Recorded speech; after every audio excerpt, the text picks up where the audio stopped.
Welcome to the Social Currency. I'm Tani, your resident AI nerd. And I'm Aurélie, your work from anywhere techie. We share real stories of connection, trust, and the relationships that shape our lives. Let's get started. Hello, Lindsay. It's so great to have you here. We're so excited that you're on the Social Currency with us. I have to tell a really quick story. So I first met Lindsay in New York City. It was a long time ago. We were having coffee and you were coming to work with us at North Star very early in your career. And now you were like global head of sales at FCM. You're one of Winnett's top 50 women. It's been an amazing journey. I've loved seeing where you've gotten. And I know we don't do normal bios on this show, but we'd love to hear about the real you. So who are you? Tell us a little bit about yourself, Lindsay. Yeah, well, thank you both so much for having me on the Social Currency. I think this is a fantastic way to really talk about things that people don't often bring to the surface and really socialize, no pun intended, to our networks and our community. So I'm very happy to be here. Thank you. But, a little bit about me beyond my LinkedIn, beyond my resume. I am an avid golfer, even though my score does not always reflect how much I love to play the game. I'm an eternal optimist. I am a frequent traveler. I am a foodie. I'm an extrovert, which hopefully you will see over the next few minutes that we spend together. I'm a very curious person. I think questions are your friend. I'm always asking questions. I love people. I love transformation. I love evolution. I'm looking at my own story, but so many around me, I'm just inspired by what this industry and so many others can do for us in our lives. That was probably one of the best intros we've had. You really summed it up in such a unique way. And Love it you're in too. good company because Aurélie is also an extrovert. So this is clearly going to be an excellent conversation. Great. Love it. I was thinking exactly the same what you said that, Lindsay. So our first question for you, because this is called the social currency, and we want to ask you about social capital. So, the way we see it, it's a bit like this invisible aura, this invisible link that we create to bond with people. And that sometimes leads us to, business opportunities, personal growth. So what does social capital mean to you? So I have a former manager who I think I'll have the opportunity to talk more about as we continue the conversation. But he once said to me that at the time, my network is my net worth. And I so believe in that. Maybe it sounds a bit cliche or cheesy, but I think the company that you keep, whether it's very near to you or far from you, is something that should always be growing. It's something that should always have your attention, whether that's formally or informally. And I'll tell you a fun little story. I was probably 22 at the time, and I am not 22 right now. So this is many, many years ago, but I had gone to a funeral service, a wake for, someone who had passed away. And when I left, we were there for a few hours. I was there with family, with some friends and people who I didn't know. When we left, I said to my parents, wow, that was fantastic networking. And they thought, that's interesting. And I thought, well, no, you talk to so many people, right? And it was, of course, the situation was not a bad one. So I felt I could say that. But I think it doesn't matter whether it's industry related. You never know who you're sitting next to. It doesn't mean that you should talk to every single person that you encounter at all times. But I think it is fascinating. It is one of my most favorite things about being in this world, being in this industry, is having those conversations. And I think social capital, though we're saying it is capital, right? And it's a currency, it can't be transactional, right? It can't be, a one and done. People will see right through things and reach outs that are not authentic and that have ulterior motives. So those are kind of guiding principles that I lead my networking by, and how I think I've developed what I would consider a very healthy social capital over the years. You did say you were an internal optimist, Lindsay. Yeah. So I guess, seeing Awake as an opportunity or maybe a situation for something not lighthearted, but positive is one way to go. Yes, that's a nice spin. Thank you for the coverage there. I love this, the sales twist, even though, you work in sales and no one really likes to be sold things. So we actually, it becomes like a personal / professional relationship. There are two things that I really love about that. So the first one is in your email signature. And I remember that because FCM have been doing this for years and years. There's your favorite city and the number of countries you traveled to. And I think this is such a great icebreaker. Even if if we don't know you, it's just, and especially when we work in travels, obviously, sure. I've never been there. I've been there. So very easy to just break the ice. The second thing that I love, you said you're a frequent traveler, and it's still linked to social capital because we work in travel, but with Tani, we really believe that travel has an amazing way to get us to meet people that we would never have met. So we get access to cultures, to places that sometimes get us totally outside of our comfort zone. So in your life, whether it's your personal life, your business life, how did travel you to boost your social capital? It's a fantastic question. Travel came into my world very early on after graduating from university, and it really never went away. So yes, I was fortunate enough to be able to travel as part of my job, but I was doing it at an age where I did not have these experiences prior, and it really taught me a lot about myself and what I was looking for. It took me very much out of my comfort zone. I felt like the kind of low man on the totem pole, but in traveling, it gave me these additional experiences, right? And no matter how you look at it, to your point, there are experiences. Travel creates experiences, whether they are shared experiences, whether they are not shared experiences. It gives you something to reflect on. It gives you something to share, and it gives you, I think, this yearning to do more of it because of the things that you learn, the things that you see, the people who you meet that, maybe they are, it's funny, I always say, like, season, reason, lifetime. Why am I meeting people? Why am I going to certain places? What is the reason for it? Is there seasonality to it, or is it lifetime? And I think a lot of the travel that I've been able to do as part of my job mainly has created lifetime experiences for me and lifetime connections that have meant something and really impacted my growth personally and professionally. So both. So speaking of lifetime, I have to jump ahead here, Arlie, because I think it's so great to talk about the people who've had a big impact on us. Because I think what you're talking about here is these lifetime experiences you've had, and probably involving people, maybe places as well, because we're talking about travel. But tell us more about the people, and maybe it is also a place that's had a really big impact on you. So we spend a lot of time at work, right? There's no secret there. I've been fortunate enough to have wonderful mentors, to have wonderful managers, to have supervisors who have taken me under their wing. And this is so impactful for me today in how I lead teams, because I like to do the same for those who are newer either in their career or who are newer to the travel industry, because this is a tight-knit group. Even though it is a global industry, there are a lot of connections that are very much long-standing. That's a big initiative in this industry, right, is to bring new talent in. But when you are the new talent, how do you really break through, and how do you develop that community, and how do you put yourself in the right place at the right time to make these, whether they're temporary or lasting connections. So I would point first to two of the supervisors that I had during my time at North Star working with the BTN Group, Business Travel News.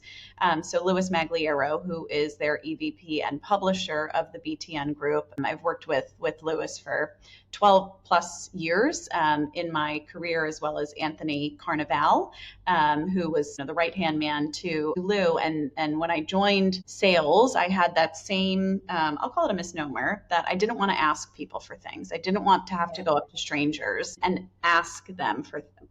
I was so wrong about that being the sales approach. And I learned very quickly from these two individuals that networking, you do have to enjoy it to some capacity, right? If you're in sales, one would imagine that you do enjoy it to some capacity. But it actually is a slow burn by design. At no point had I ever witnessed the two of them saying, we've really got to talk about this deal. We've really got to talk about this RFP or this proposal. It's very much about the personal connections that have been made, looking at what's going on in your life, in your world, where have you taken vacation, what do you have coming up next, and then organically, right, if not right then and there, but over time, the rest comes, right? And people like buying from people who they like and who they enjoy spending time with. But I do always go back to being authentic. You know, you can't put up this front that is, well, I care about you as a person, and then 20 minutes later, you're sending the email and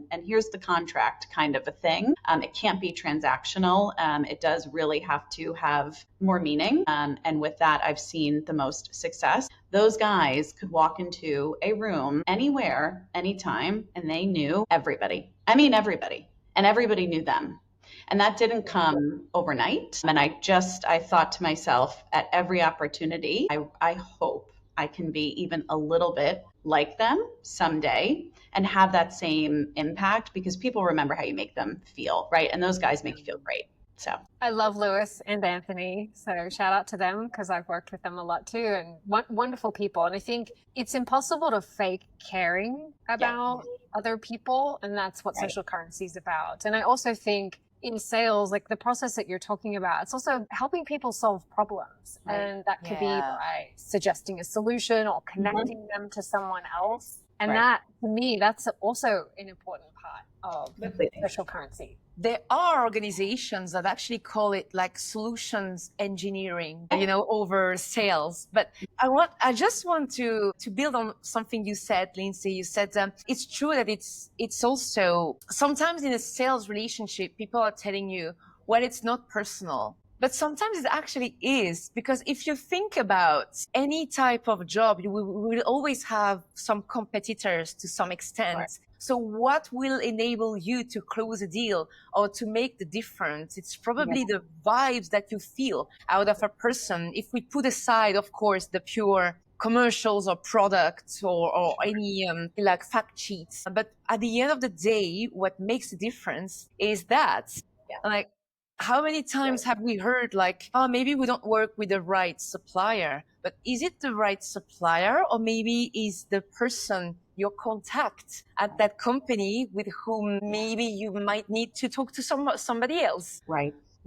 No, absolutely. It does come down to that good relationship, that sort of mutual respect that people have for each other. And it's, you know, it may not win you the deal tomorrow, but it definitely means that people are more receptive to ongoing conversation, negotiation, when you are a person who they respect and like doing business with, because there's been a foundation that's been established and one that has either grown or that is just really trustworthy. I think people in this industry have very long memories. Yes, they do. And so that serves you well, right? You know, like every situation, it isn't just that moment you're in. No. It's the future moments that are coming as well. Right. Just to build on that, so you've traveled to many places, and is there a social code when you try to build relationships with people? Did you notice from your experience that you need to do it a little bit differently based on some parts of the world? Of course. It depends on what the cultural nuances are. I can be a really, as I've said, loud, extroverted. I am a New Yorker. I don't know why I hesitated there. Some people are sometimes surprised that I'm from New York, but when I'm amongst other New Yorkers, I can be very New York, right? That doesn't fly everywhere. So I think it's about following the lead that you are seeing from others, pending where you are in the world. I mean, it doesn't hurt to do a little research. It doesn't hurt if you have a colleague or a contact or a business associate who's already in whatever part of the world that is, whatever region, whatever market, getting some background, getting some intel, what would be well received, how best to engage. Sometimes it's just your body language and your actual behavior. Sometimes it's your verbiage and the way in which you conduct conversations. But to go in blind is never something that I would recommend. But you know, we're human beings. We can adapt. I think we can look around and notice our surroundings and take social cues from what's going on around us to then kind of follow suit if it is your first time, for example, in a new place. Tani is our AI resident here, but I feel like I want to steal one question from you that wasn't scripted at all, but you probably have seen them. So now, and there's been one announcement, it was the Gemini one, but there's probably going to be others. They show automated and instant translation, like in any meeting or conference or whatsoever. Mm-hmm. What do you think about that, Lindsay? Do you think we would lose some authenticity in trying to bond and build that social capital, or do you see that as a booster? It's an enabler. I think that it's a supplement. I don't think that it should be standalone, if mission critical, and if it's the only thing that you have available to you for that translation, I think that that's fine. But, at least with FCM, for example, and I think most global companies, right, you want to make sure that you have the right people in the room at the right time. It could be myself, but if it's, if we're in somewhere in Asia and I don't speak the native language, well, then I would certainly have a counterpart of mine in the room to really help sort of bridge that gap and make sure that there's not a barrier that prevents us from developing a strong foundation and a relationship.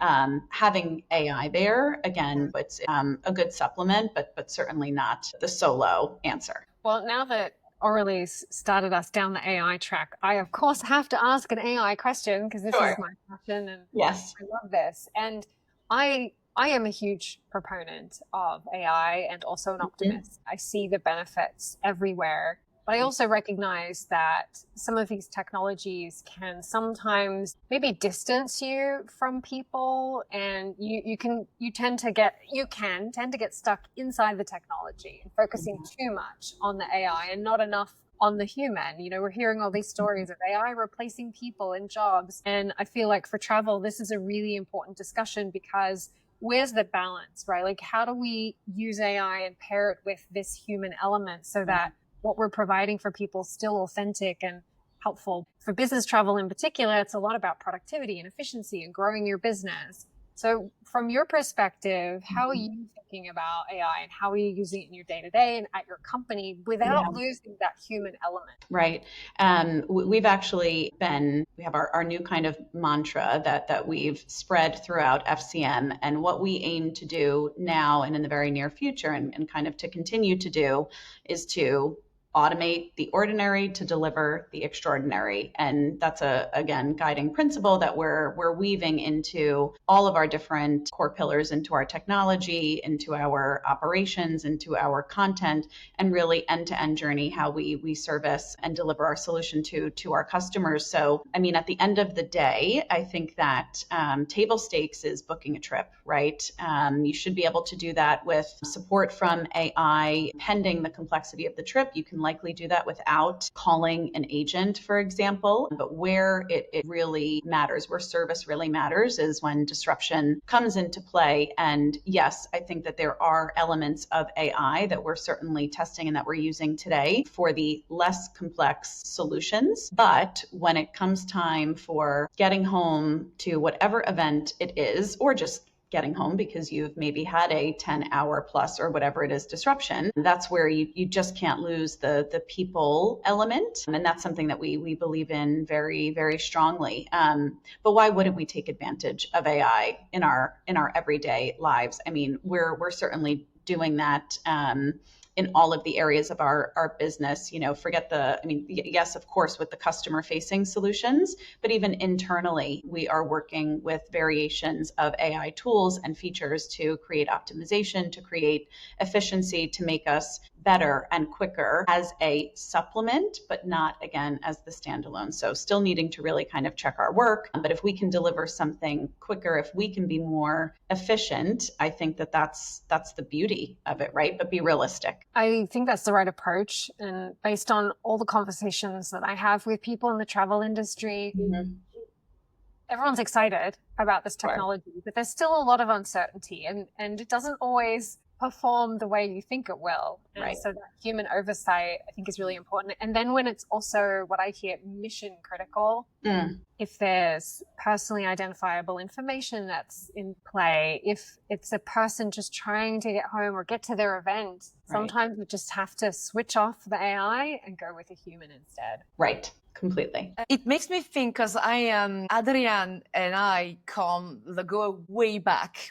I was a beta tester of SAM back in the days. And this is where my two worlds collide, because I remember back then SAM gave tips, like sort of back then we used to call it bleisure. I don't like the word now. Maybe we call it blended travel, work from anywhere, whatever we want. Sure. But SAM, this is where tech would enhance your experience during a business trip by giving you a few tips of, how to make sure that you have a good experience based on what you like, maybe restaurants or places to visit. Do you think, Lindsay, that these types of features will become mainstream, or are we still trying to really say, okay, this is business travel, let's put it in a separate box? Well, I'm a huge proponent of work from anywhere, needless to say. Or do you feel that we will see more and more blurring between the two? Well, love to hear the experience with Sam. Sam is coming back, so I'm not sure if you've seen that makes me excited.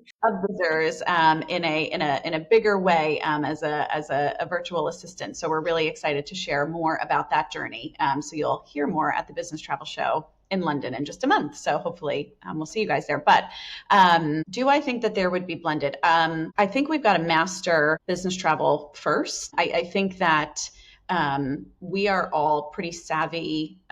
If you're in travel, you're likely a savvy traveler. If you are going on these leisure trips that can tack on to the front or the back of your business trip, I think that there's enough out there today available to leisure travelers to really understand where they can go, what they should do. I don't necessarily think we are there yet in having software or tools or features available through business travel suppliers that's helping influence leisure decisions, leisure activities. I think that would be great. I've personally not seen that yet, though. It's my dream that one day we would use the same UI. When I say UI, may it be AI, may it be a tool, UI to book both like leisure, business, anything through the exact same pipe. We can dream big, right? Yeah. That's the vision. Yeah. Well, talking of traveler experience, I think this is really important because it's why we do what we do. It's all about the traveler. And I loved Sam. I remember, I think I saw someone on the FCM team, maybe, or someone even prior to that, present at Innovate. John Morehouse. Yeah. And it was like the coolest thing at the time. And we're all so excited. Yeah. It's amazing to see how we've progressed since then. Yeah. When it comes to the traveler experience, obviously it's so important. And we spend a lot of our day thinking about all of the plumbing and what goes behind the technology and what happens on journeys. So how do you think about that at FCM, and how are you improving that for the traveler? Yeah, it has to be end to end, right? Anything that is disjointed and not fully thought through in terms of the experience, you will run into challenges. So I think something that we do really well at FCM, we are constantly engaging our customers, whether that's in person, whether that's virtually ongoing with surveys. We're engaging the actual travelers and end users themselves. And we utilize a lot of that feedback, that information to constantly improve and better the solution that we're providing. Innovation has been at the forefront for FCM. There is no change there. We are constantly looking to, whether it's by way of acquisition, whether it's by homegrown organic solutions and tools that we're building. We so believe in the end user and that traveler being one of our most important stakeholders. Yes, of course, we're working with travel managers and we're looking to optimize programs and make sure that those are being run to the best of their abilities. But really, it's what kind of an experience are we providing for these travelers?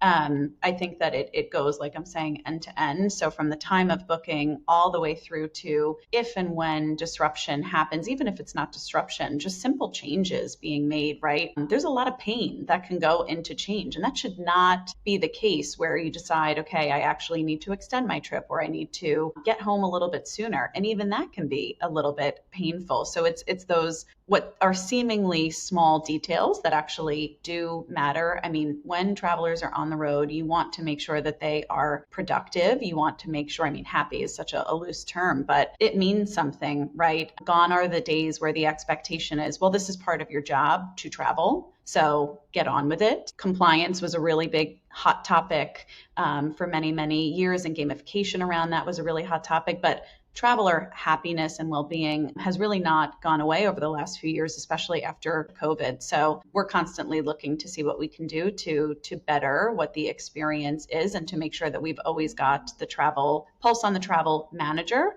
but also that pulse on the travelers ongoing.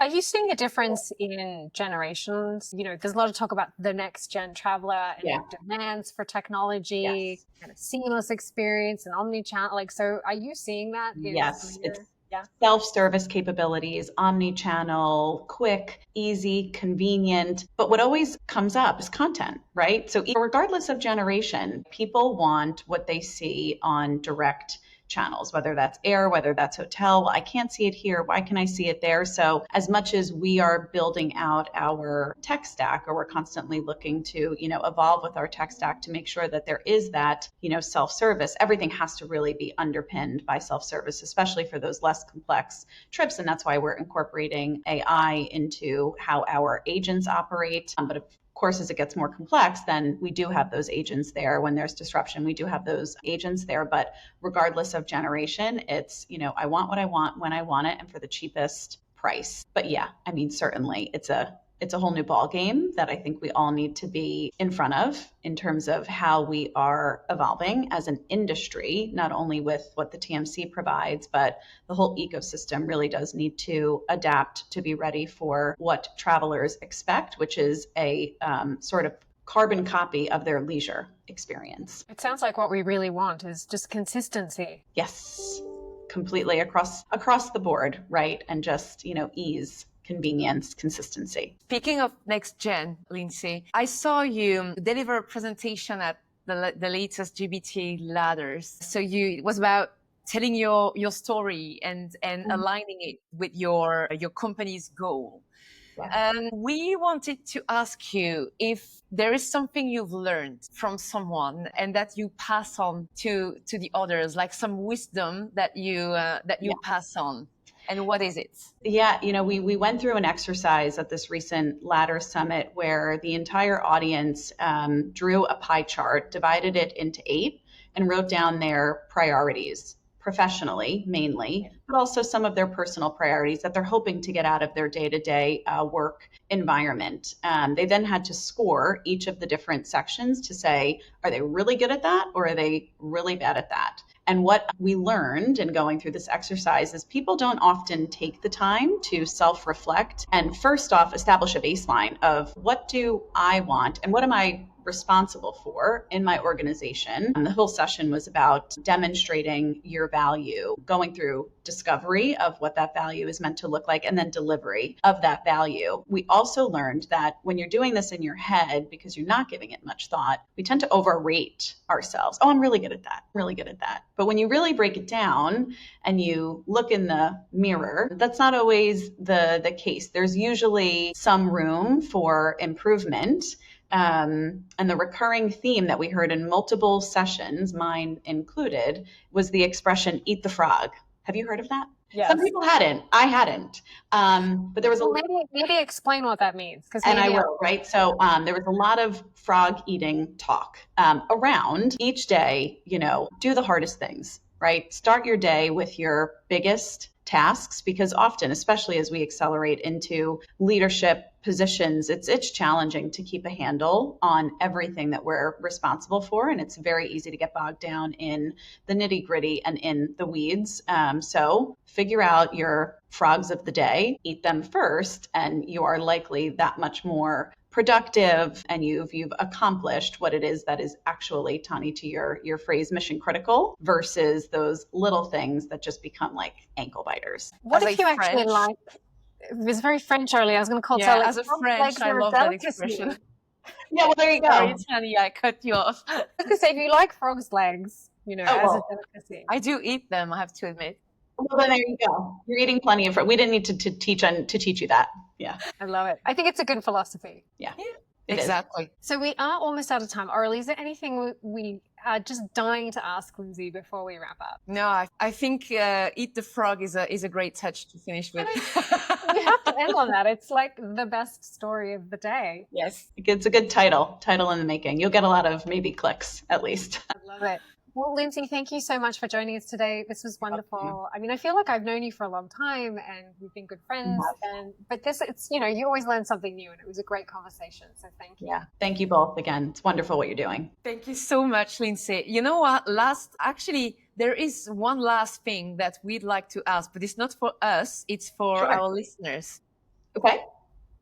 We would love you to leave a little gift for our listeners. So anything that might have stood out, maybe a song, a book, a TEDx talk, anything that you think might be helpful for our listeners. Yeah, I have a great one. And of course, it's going to escape me if I'm able to look it's a podcast.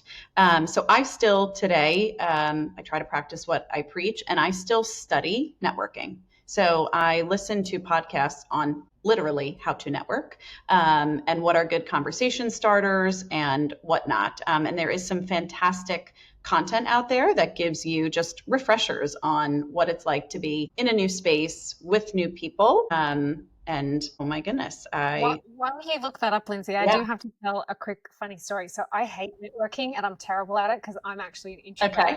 I was recently at an event and I didn't know anyone in the room and I was sweating and I was so uncomfortable and I was on my phone to my husband. I'm like, oh my gosh, I hate this. I can't do it. Look, just turn around and talk to somebody. So I put my phone down, took a deep breath, and I turned around and there was a gentleman standing right behind me who was also looking uncomfortable. And I stuck out my hand and I said, hello, I'm Tani. What's your name? And we had this amazing conversation. Yeah. And I was like, it's that taking that leap and that first moment where you think you're going to get rejected or you're going to make a fool of yourself. Yeah. And I'd say 99% of the time that never happens. And then you get these amazing experiences. So for me, hopefully that can help some of the other introverts out there. You just have to take the leap. You do. And I want to write a book someday that says you never know who you're sitting next to. I mean, gosh, the connections that have been made industry and not on a train, on a plane, wherever. Yeah. So, but the podcast is kind of a career Contessa, your shortcut to success. But this is the right way to introduce yourself, because actually it is just as simple as introducing the way in which you introduce yourself and mistakes to avoid. So Career Contessa, the right way to introduce yourself from this year. That's hopefully people find value in it. I love it. We'll put the link to that in the show notes. Great. Perfect. All right. Well, I think that's all we have time for. So thank you, Lindsay, and we'll see you on the road somewhere. Thank you so much. Really appreciate it. Great to connect. Thanks, everyone. Take care. Bye-bye. Bye. Thanks for listening to The Social Currency. Find out more about today's guest in the show notes. If this story resonated with you, share it with your people, subscribe, and leave a review. And most importantly, reach out to someone who made a difference in your life. Because this is how we grow our social capital. Until next time. Whew.